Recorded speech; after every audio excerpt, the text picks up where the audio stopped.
You are listening to Conversations on the Way. I'm your host, Ninaj, and I'm looking forward to sharing conversations at the various intersections of liberation for the people and the planet with you. Thank you for being with us. Today's conversation is at the intersection of voices for freedom and justice.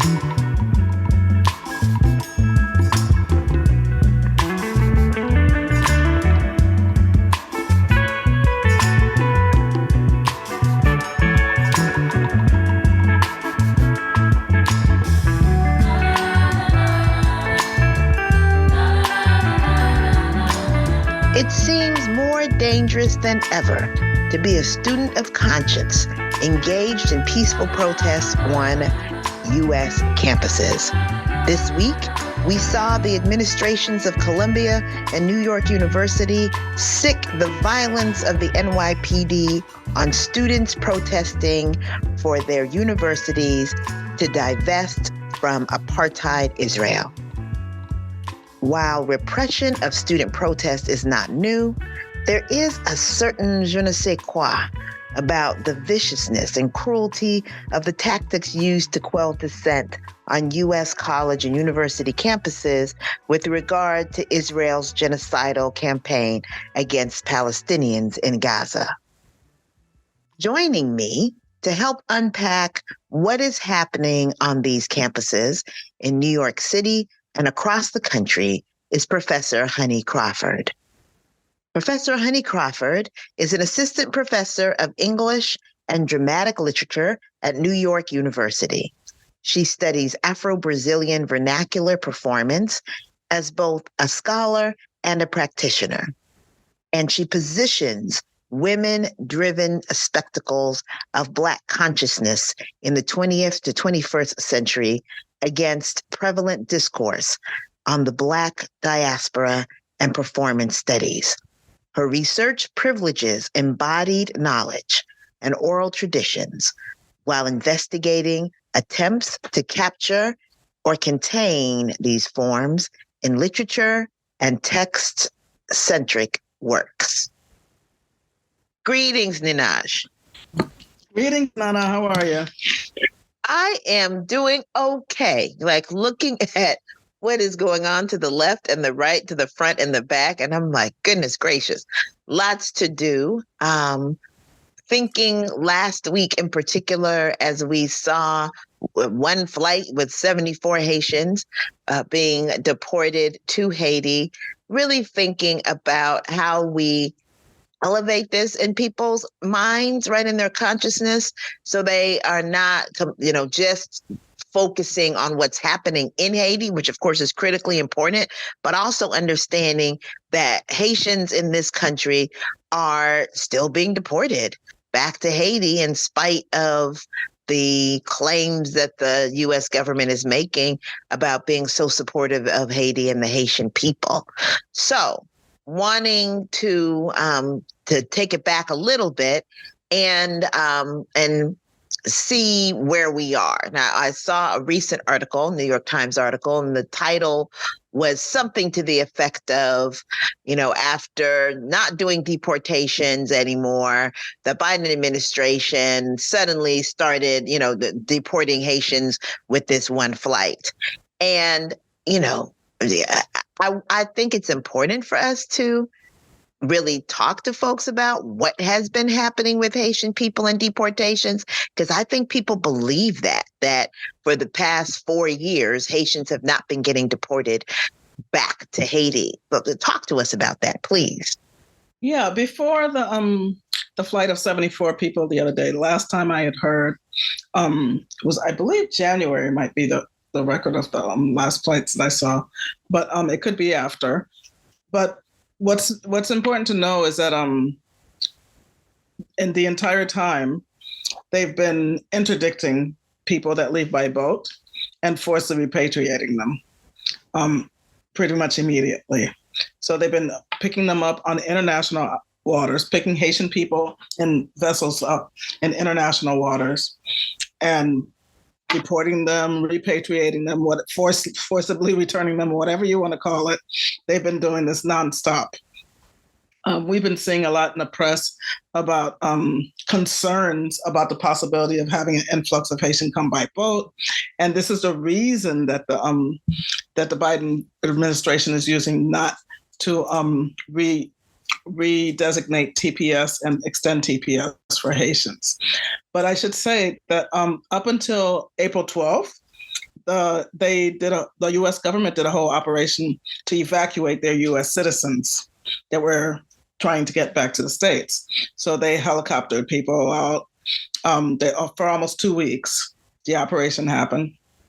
And so they told, the meeting points that the American citizens would have to come to. Meanwhile, there are people that are trying to get out the country that are Haitian and have families. Some of them have approved visas.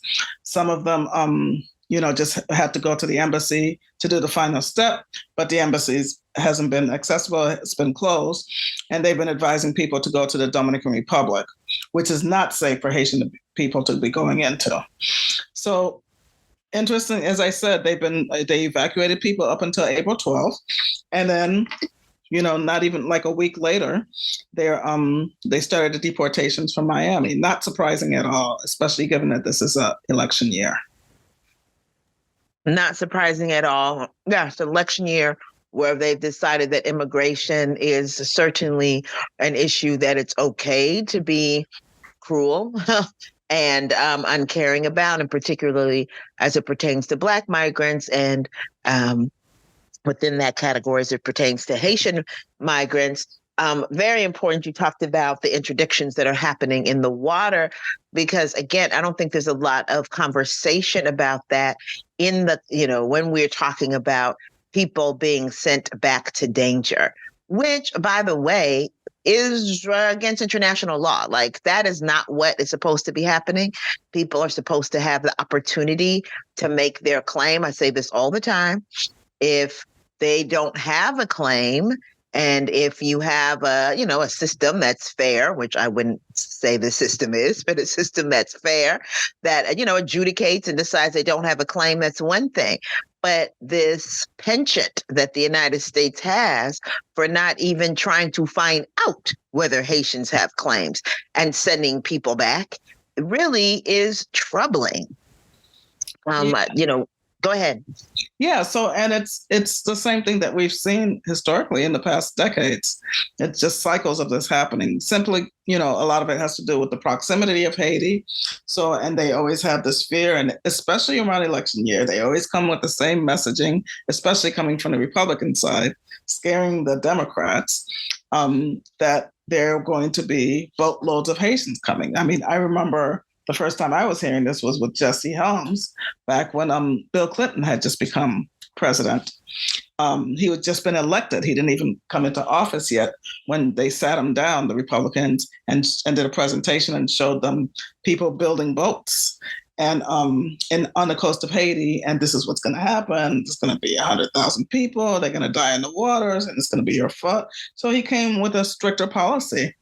And I think I see the same thing happening with, I saw the same thing happen at the end of 2016 when Hillary Clinton was running for president, and everyone thought that she was going to beat, many people thought she was going to beat Trump. And basically they started, the Obama administration suddenly started doing, in 2016, at the end of his term, started doing mass deportations of Haitians. And it was announced on September 22nd of 2016, any Haitian that comes to the border of the U.S., any border of the U.S., starting September 23rd, the next morning, will be automatically detained and deported. And they did a mass deportations simply to, set it up for Hillary, and I think that's why we can expect this election year that I said that from the beginning of the year. I'm very concerned that they're going to eventually start doing those deportations again, mass deportations, I want to say, because of the fear that since many people are coming over here, the fear that it's going to hurt them in the election. So that's what I mean when I say I'm not surprised by this. And picking people up in international waters. The U.S. doesn't own those waters. I know there's a treaty that was signed in the early '80s by the HWHR regime and the U.S., but they've always been doing this, and there's the cruelty, as you said, it's the cruelty of getting your people out of harm's way, your citizens out, and then now you start forcing people back into this danger. It's very cruel. And and the cruelty of just doing that as a means of trying to deter what or putting it up, maybe clearer, putting it up as a means of trying to deter when they know that's a lie. That is not deterring anything. It has not deterred anything. There's no proof or evidence that this type of cruel policy has deterred anyone, right. Let alone Haitians or any other Black migrants or migrants, coming here. And they know that. And so it's like they say that, understanding that most people don't understand migration. It's kind of like how all the cop shows have everyone confused about what cops actually do and don't do. All of this rhetoric around immigration has people confused about what harsh policies do and do not do, right? And so they know that people are confused, that people don't know, and that people will believe them when they say there's teams of Haitians coming over here on the way for us to make Haitians and folks from the continent and from other parts of the world understand that they shouldn't just come by here and, block up our Disneyland and Disney World with their presence, but should stay away is by us being as mean as possible. They know that doesn't work, Ninaj, and yet they keep trying to use these types of policies. Yeah, they use the same excuses. And we know eventually they're going to have to redesignate the TPS. But again, they're stalling it because they're afraid that more people are going to come. Aside from redesignating TPS, they have the power to do it tomorrow morning, executive order. Or they could do DED, which was also protect people from deportation and allow them to work. It's just, there is also they could also extend humanitarian paroles. They just did this for the Ukrainians. I think April 8th, they put something out, Federal Register, allowing Ukrainians to extend their humanitarian parole, the ones that are here, and it's running out. So at least we need to see such measures taken for our folks that are here that are falling out of status, because the last redesignation of Haitian TPS was on November 6th of 2022. So anyone that came in as of November 7th up until, let's say, today's date, April 23rd of 2023, are falling out of status. And each day that goes by, there are more people falling out of status. So we would at least, we need to make sure that people that are falling out of status now are able to either extend their paroles, or redesignating TPS would really do it, because that would take care of anyone else who's already present here. Yeah, absolutely. And we're talking about 2024.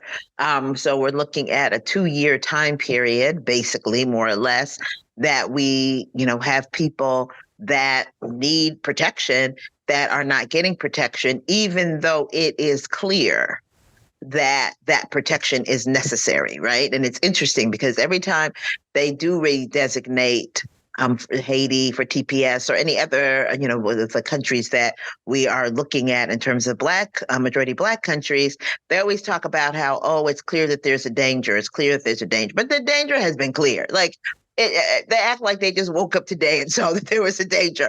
They know there's a danger.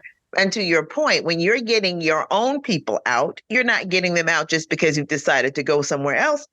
It's because there's a danger. When you're closing your own embassy, it's because there's a danger.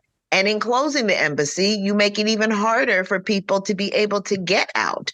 So why not institute something that's going to protect people from being deported back, as well as open up more opportunities for people that need to leave? Absolutely. And, and it's possible, It's possible, both for as far as the policies that can be done over here, and their measures in the same way that they remove their citizens, they can also remove people that need to leave and work with them in that way. I think it's very cruel, and but I expect we're going to see a lot more cruelty as the year goes on and we get closer to the election. Well, we need to push back against that. As we said, in Del Rio in 2021, if you can remove 15,000 people in a matter of weeks, you can bring 15,000 people in a matter of weeks, right? The same plane, same fuel costs, same machinery, same pilot skills, same everything else. What do we do to help? How do people who are listening right now, what can they do, beyond thoughts and prayers and feeling sad and unhappy? What can folks do to help? So there are some strong advocacy efforts in currently right now, pressing on the president, press on the White House and DHS to redesignate TPS for Haitian people. I think that's the best thing to do, is really put pressure on and push people to do that. If people want more information, they can go to our website at HaitianRefugees.org. But I think we need to press for our officials to redesignate the TPS or give DED until that we can push for a more permanent solution. Absolutely. And I'm saying give it all. I want it all, brand new socks and drawers. We want everything. We want the permanent solution. We want the redesignation of TPS. We want DED. We want the extension of humanitarian parole. We saw they came up with 6 things for the Ukrainians, and deservedly so. Haitians are no less deserving, and in fact are in greater need in this moment, than ever. And so thank you so very much, Ninaj, for coming on. Thank you for all the work that you're doing, that you've been doing, just the consistency and the example and model you are for all of us. We really appreciate you. Thank you, Nana.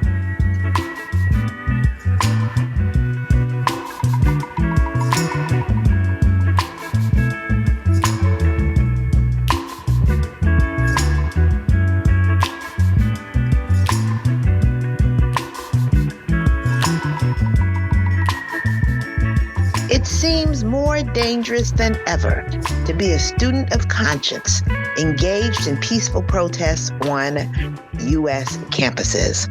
This week, we saw the administrations of Columbia and New York University sick the violence of the NYPD on students protesting for their universities to divest from apartheid Israel. While repression of student protest is not new, there is a certain je ne sais quoi about the viciousness and cruelty of the tactics used to quell dissent on U.S. college and university campuses with regard to Israel's genocidal campaign against Palestinians in Gaza. Joining me to help unpack what is happening on these campuses in New York City and across the country is Professor Honey Crawford. Professor Honey Crawford is an assistant professor of English and dramatic literature at New York University. She studies Afro-Brazilian vernacular performance as both a scholar and a practitioner. And she positions women-driven spectacles of Black consciousness in the 20th to 21st century against prevalent discourse on the Black diaspora and performance studies. Her research privileges embodied knowledge and oral traditions while investigating attempts to capture or contain these forms in literature and text-centric works. Greetings, Honey. Thank you so very much for joining us. Greetings, Nana. Thank you for having me. It's such a pleasure. So, when I think back in the day when I was a student, right? Yeah. Up on that Cornell campus, I remember that we protested, like we protested a lot. Indeed. This was during the anti-apartheid time when we were trying to get the university to divest and, to boycott, etc. Every spring we had to protest because they insisted on trying to raise tuition, thereby keeping more of us out, and it was almost just almost like a rite of passage in a way, or a part of what it meant to be a student at that time, to be engaged in protest. And yes, the university did not like it. They were not happy about it. Sometimes less happy, than other times. But we didn't have, at least during the time that I was there, the kind of just smash down that we see happening now. I mean, this is making me think of like what we learned, straight hand from people that were a part of the Willard Straight takeover, in the late 1960s. Like, it's making me think of that time period instead of, I think, what we're more used to in terms of the university kind of knowing that student protest happens. As someone who is on campus now, right? And as a person who is, part of university community, first is more broadly thinking about protest. Has it been so long ago? Like, is protest seen so frighteningly now by the university up until this point? Yeah, I think that, to make your point again, to stress your point that university campuses are, historically the exact sites where peaceful protest and civil disobedience has happened and should happen. It's, like you said, sort of the rite of passage of being a thinking and conscious undergraduate to question systems of oppression and to express those questions collectively in protest. And it's also, at this point, I think, in the history of protest on college campuses, it's a rite of passage, and it's almost like a civic obligation. Our students spend quite a lot of time thinking about concepts of decolonization or, anti-colonialism. And they don't just want those ideas to live in the abstract when they see the material ways that such oppressions exist in everyday life. So it's really frightening when we see such exceptional repression of academic freedom and freedom of speech, and what I consider the right to peacefully assemble and, for students to make their demands and to raise their concerns. It's absolutely unprecedented, the level of intimidation and repression, and what we saw yesterday at NYU campus and what we've seen this week at Columbia. Calling in really aggressive police force when students do exactly what they should be doing on their campuses. Yeah, it's just weird. Okay, so I'm not so off. I mean, campus police would show up and, we would chant whatever we were chanting, and you may have a situation in which campus police might, grab a few people and, just to make it clear that that they're unhappy or that something should end. And I'm not trying to sugarcoat. Like, I'm not saying that there were no situations that did not involve campus police or even local police being called in, but not in the kind of way that we are seeing or that we've seen in our screens over the past week. At least that's my look at it, right? Is that just the ways in which, for example, as you point out, NYPD was called in by the university and just allowed to, they were smashing people's coffee cups and, dragging throwing chairs. Yeah. Yeah.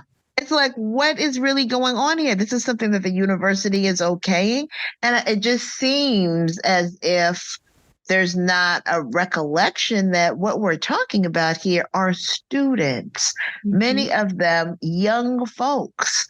It just seems lost. Yeah, I think it's very much lost. What I've realized this academic year, what I've witnessed is that the students who have been organizing in support of Gaza, in support of Palestine, have been remarkably organized, remarkably intentional, even as they confront gross fear-mongering, distortion, and misinterpretations of their words, and outright lies. And that's what's most frightening, is when the narrative that is shared through university administration, honestly, and also through the media, paints them as something so far from who they are. And then when we witness in person firsthand how, for example, yesterday at NYU campus, our university president, Linda Mills, without warning, without true justification, called in NYPD in riot gear with helmets, zip ties in hand, storming this student encampment when students were at prayer, when students were assembled quietly in prayer. It just kind of encapsulates the cruelty of it all. And as you said, as so many people have seen in the imagery, throwing their tents, knocking over their belongings. I've heard reports of people who did not have, proper circulation because the zip ties were pulled so tight. Pepper spray was used on students peacefully protesting as they were interrupted during prayer. It's really unconscionable. It really is. And, I think for some people that are listening, I think it's important for folks to remember that time makes things seem like not possible that actually are possible, And so I think of the students murdered at Jackson State University. I think of Kent State. Like, when we take these things, when we don't take these things seriously, we open the door for even more heightened violence against students. I think of SNCC. I think of, all of these student groups against the Vietnam War, like all of these student groups who were met with straight, adulterated violence often in the protests that they engaged in. And I know that people think to themselves that, those kinds of things couldn't happen again. That kind of violence, students shot dead on campus, could not happen again. But I don't know why they think that. When we look at even the ways, as you pointed out, in which students are being described. I mean, I was looking at the letter or the statement that was made by President Biden. And just, we can't stand for violence, and we can't stand for anti-Semitism, and we can't stand for, and just really acting as if there was some kind of violent insurrection that occurred on Columbia's campus, NYU's campus. I think here Vanderbilt campus has students there and others, and other campuses across the country sort of joining in. And I'm thinking to myself, who are you talking about? And do you not know that you are bringing the weight of the president of the United States, again, against young people, many of whom are Jewish, who actually have been speaking up this whole time? And you just watch them be, suspended, their groups be suspended, like all of these attacks on faculty, all of these folks that have been targeted and nothing has been said. And, and you raise this level of violence against them, basically by defining them in this type of, really violent, threatening manner. Yeah, it's really terrifying, Nana, because it of course, it falls in line with the strategies and the steps that we've seen historically in the justification of fascism and genocide and apartheid, dehumanizing human beings, labeling them as is with labels that the larger public can use to help them justify mistreatment.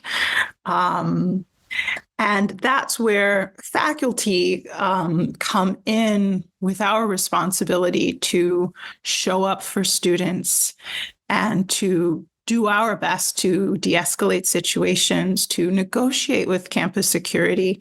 What was really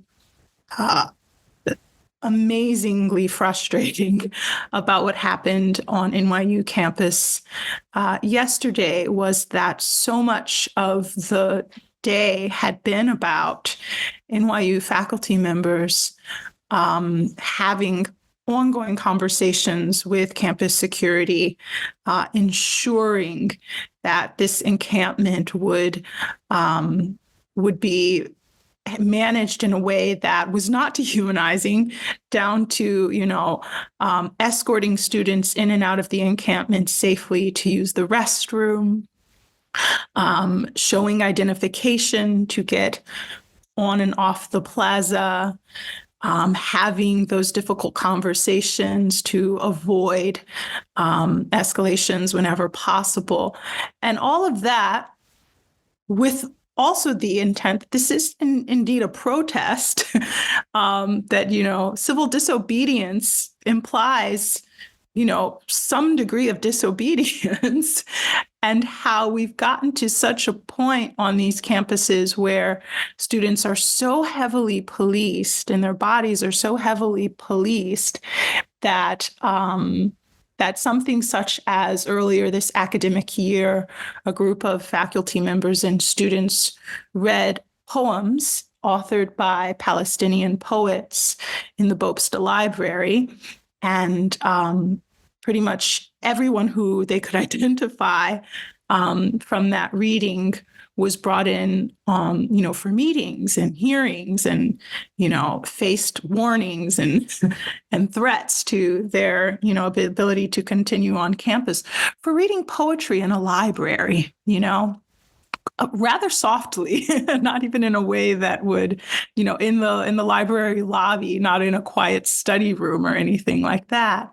So if we've gotten to the point where protesters have to be so not disruptive to the point that they are, continually made invisible and, threatened into a corner, then we are indeed, denying them their right to express dissent on campus. And it also quickly folds into this idea around folks in general on and off college campuses who are speaking up in support of Palestine, that the victims of settler colonialism need to present somehow as perfect victims, right?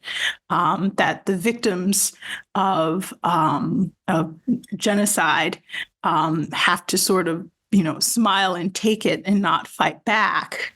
And how that has been manipulated at such a horrific rate that we see the stories that we see every day in the news. Yeah, thank you for that. It's just, speaking to the degree to which dissent has been so squashed, and especially for students. I think for me, it feels like, and especially for students.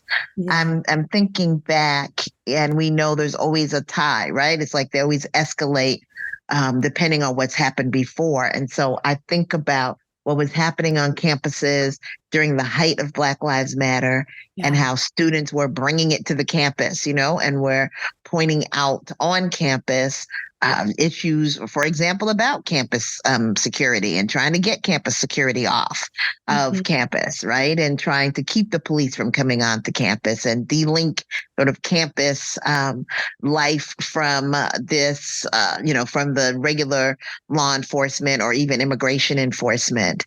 When there was more conversations about what was happening in terms of anti-Blackness on campus. And you did see that shift where some, it's like as students of all races who were in support of Black Lives Matter lifted up their voices, maybe in complaint to having like a Ben Shapiro come on campus, or as they lifted up their voices against certain practices that they knew were anti-Black, anti-Indigenous, anti-queer, et cetera, happening on campus, that the response was just, no, you can't protest, suspensions, that, there are people not being allowed to walk, people having their whole graduation be put off a year, worked on some of those cases with the five sister schools or whatever they call them, Pomona and all of them, Claremont and all them, in that Inland Empire area of California. But we just saw that everywhere. And there wasn't a lot of support, right? And so as someone who, wearing my attorney hat, was attempting to support students and help students, we didn't have a lot of people who raised their voices because there was sort of the presumption that, well, if they're coming after you, it must be bad. There must be something that's going on that is more than what you're telling us. And so there wasn't really that pushback. And I'm looking now, some 5, 6, 7 years later, and we're seeing this at even a heightened level. But it's on that same continuum, right, of making it seem as if students are somehow violent and petulant and just all of these different things at once, to the point that I'm seeing comparisons between these students that you're describing who are engaged in peaceful protests and the folks at Charlottesville talking about, you will not replace us, Jews will not replace us. And I'm like, oh, do we forget that those people killed someone named Heather Heyer? Exactly. Yeah. It's truly absurd. It's truly an absurd climate where you have these students who have been, by the way, very clear in their demands, and the demands are not complicated. They're asking their university administrators at NYU, and I think these are in line with the demands at Columbia and other institutions, for financial transparency, right? And for the immediate divestment in Israel and in Israeli campuses. So for NYU, it would be NYU Tel Aviv. And here's the thing, just to be heard out, just to be brought into conversation or brought into a space where their thoughts can be communicated in a respectful way and taken seriously and taken earnestly, even that much has not been afforded these students, which I find incredibly anti-intellectual, Yes. Why are they paying all this tuition to think critically if we are refusing to have critical conversations, to engage them in critical thought, essentially? And it, of course, bleeds into the spaces of learning. So then if there is this climate of fear and fear-mongering and intimidation on campus amongst our students, of course, there's necessarily a similar tension among their professors, and the content of coursework is being sort of trolled. I won't say scrutinized, because I think amongst colleague to colleague, there's a sense of respect, but certainly trolled by counter-protesting groups who will, email professors based on a course description or based on a syllabus, and use really loaded language, even to try to intimidate professors in the nature of their work and their research, which is astounding. But yeah, Again, I mean, you point to all the ways that this is nothing new, sadly, but you would like to think that we've learned something from the past. You would Right. like to think that we've gathered something at this point. Yeah, and it seems like what they've gathered is ways to like keep doing this thing at an escalated level. Thinking about even the ways in which faculty and others are just being targeted. I mean, when I think back to the anti-apartheid movements, and if you were a faculty member and you were against the apartheid government of South Africa, I just don't remember this kind of repression. You know what I mean? Maybe I'm looking at it through some 20-year-old eyes, blink, blink, That's what I blink as say to I my blink students. my lashes. But Raoul. I was close to those professors, Dr. Turner and them up at Cornell. And I just don't remember it being like, oh, you might be fired by by the university. You might be, totally pushed to the side. And there were other reasons why that could happen, right? But and did happen, right? But in terms of this, like, oh no, if you dare to act as if you are in support in any way of the Palestinian people, the Palestinian state, relieving the suffering of the Palestinian people in this moment, like this now puts you in a position where you can be targeted to the point, as you're saying, that outside folks can target you and threaten you and make it so that you're not safe on campus, but that you're also not safe from your own employer or colleagues, right, who now get to point at you and say, hey, this person is anti-Semitic, this person is, a racist, this person is all the names that come up. And now all of a sudden, you're on the chopping block. Right. I mean, it's created such absurdity that, doxing vans have been pulled up for periods of time, on small campus streets with screens with images and personal data information of students, of people's young adult children. Wow. Who they got a picture of protesting in support of Palestine, right? Faculty members have been essentially doxxed online. We know these awful ongoing campaigns to scare people out of openly supporting Palestine, such as Canary Mission. Folks have appeared on a Canary Mission newly in the wake of this. And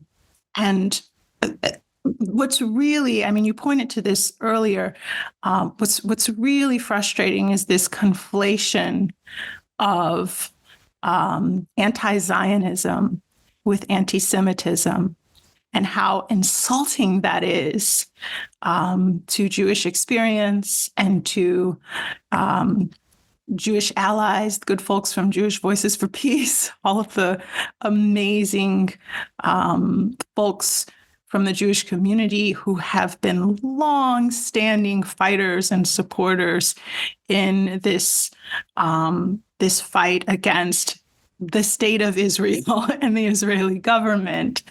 How insulting it is to conflate their identities with an ideology such as Zionism that is formed and steeped in racism, in supremacy, in hate, in repression, in exercising brutal force and power against, a historically oppressed community.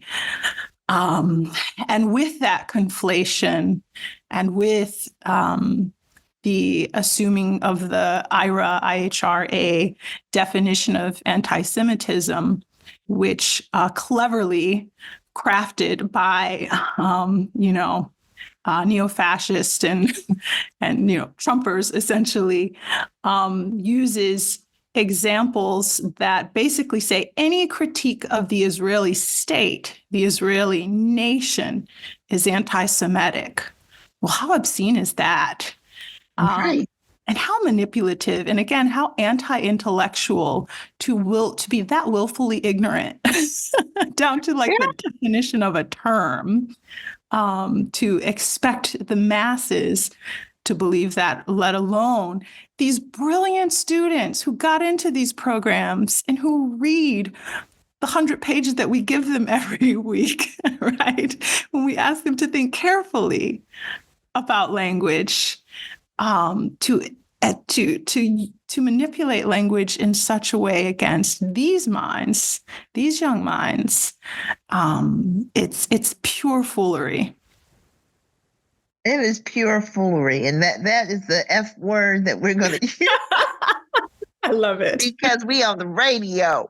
Right. So that's what we allowed to do, because it is, my Jamaican brethren got a name for this. But I think it's just alarming, and I really appreciate you talking with me about it, because I need to talk to someone who is more, in the space. It's like I went to Geneva for the Permanent Forum of People of African Descent. I came back and I was like, what's going on exactly? What is happening? Right? What's happening? It's like, what, and I think it's something that people need to pay attention to, because, and we say this a lot on this show, that there are certain people that the society has decided you can pick on.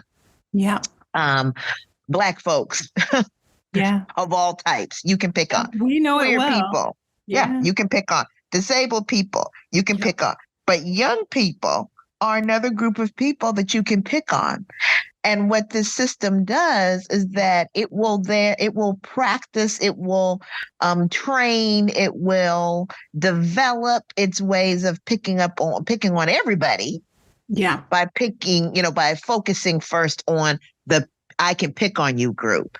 Yeah. And so when we see what they are willing to do to students, and let's just be clear, y'all, these are students at universities that are considered elite. Now, I'm not saying that to say that if this were a community college, it would be okay.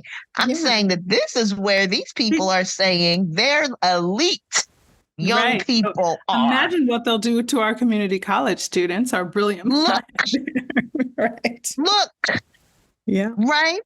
And they, and they're doing it on purpose. They're understanding who these students are. They're understanding who they're going to be. They're understanding, what the next level for them more than likely is. And they're saying, no, in the words of Bob Marley, and I shot the sheriff, kill them before they grow. Right. Let's deal with this now and get these people to the point where they, either are ruined academically because we've suspended them, we've, kicked them out of the school, we've put them in a position where it's going to be so much harder for them to complete the program that they've worked so hard to become a part of, or they just get so terrified and it terrifies the other folks behind them, right? And so they become literally that person hanging from a tree, and I'm using person because we on the radio. Mm-hmm. That's supposed to let you know that don't none of you other people jump up and think that you're going to do something different.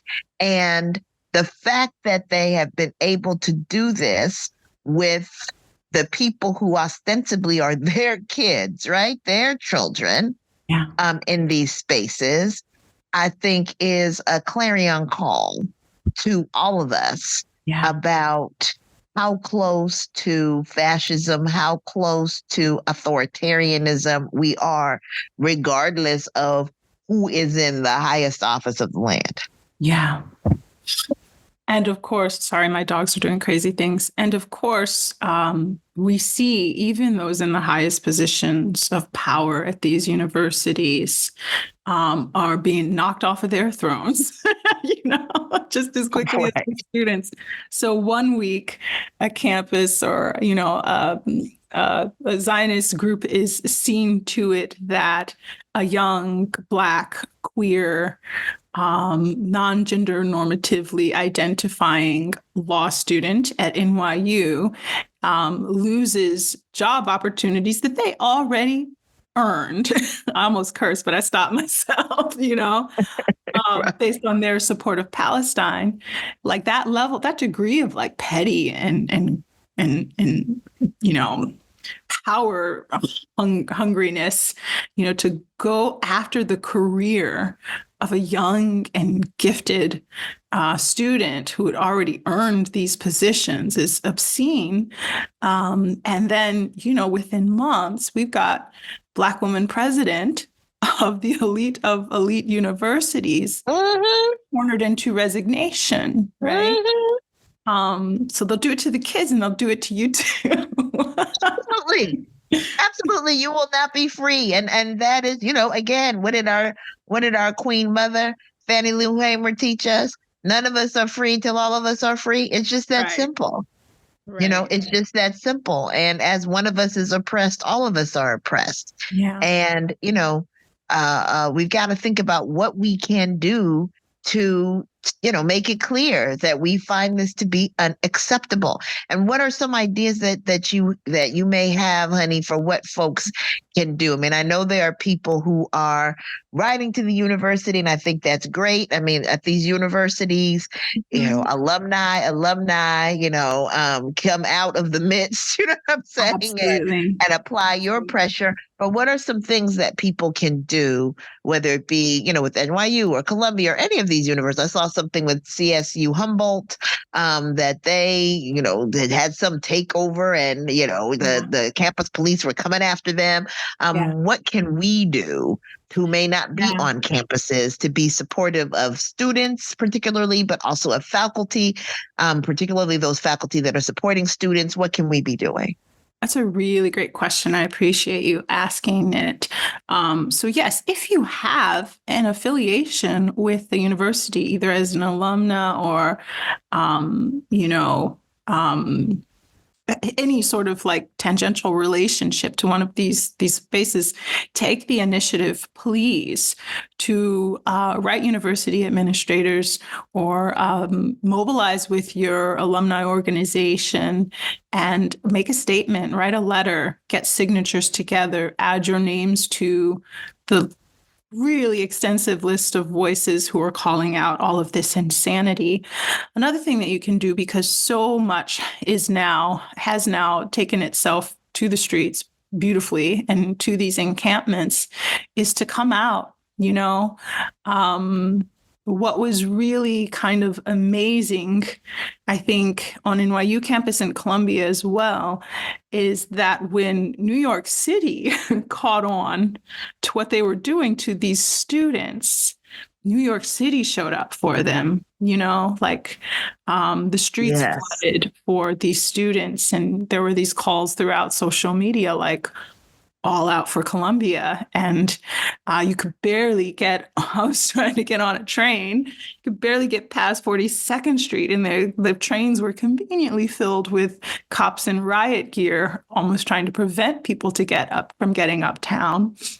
But yeah, when the city shows up, or when neighbors and, community members show up and support, it is so encouraging to these students.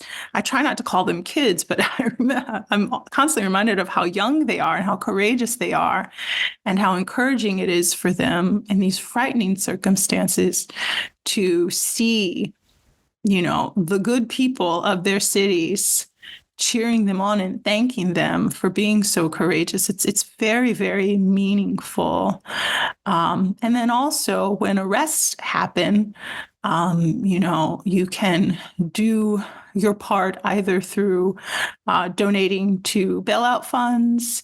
You can do your part if you don't have a penny to donate to a bailout fund, by showing up outside of wherever they're being held, whatever police precinct, and sort of being a physical presence to remind them, don't hurt these kids, and we're going to be out here until you process and release them.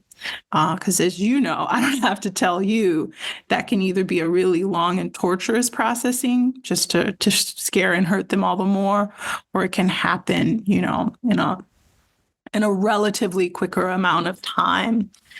So those are just some examples of practical things that you can do to lend your voice and your energy. My sister, Honey Crawford, I so appreciate you. Thank you so very much for talking with me, for sharing, for gifting us with your brilliance and your love and concern for these young people and for the Palestinian people and for all of us, because this is all connected. There's a through line to all of our liberation. And I really appreciate you being part of the fight and also part of this discussion. Thank you so much. I never tire of expressing to you how much I appreciate you, Nana, and the work that you do all day, every day. This is like light work. So I appreciate you. I thank you for setting the bar and for being the model for this type of work for me and so many people. And if we can invoke Fannie Lou Hamer again, none of us are free until all of us are. I see that, like you breathe that. I thank you for that, Nana. Thank you so very much. Have a wonderful, wonderful rest of your day. I will. I'm going to do my best. That was Honey Crawford, Assistant Professor of English and Dramatic Literature at New York University, on the crackdown against students and faculty fighting for the divestment of their universities from apartheid Israel. I'm so glad for your support of this show and KPFK. I want to make sure to thank those of you who have donated during this fund drive and encourage those of you who haven't to donate today. We're able to be independent and tell it like it is because we aren't funded by corporations and dark money. You, yes, you are quite literally the source of our power as a station and as a KPFK community. When you go to kpfk.org and donate right now, you support a source of information and news that is vital to any strategy to bring forth the society we want and deserve. Radio is such a powerful form of media the world over, and KPFK is needed now more than ever. Please take the time to donate right now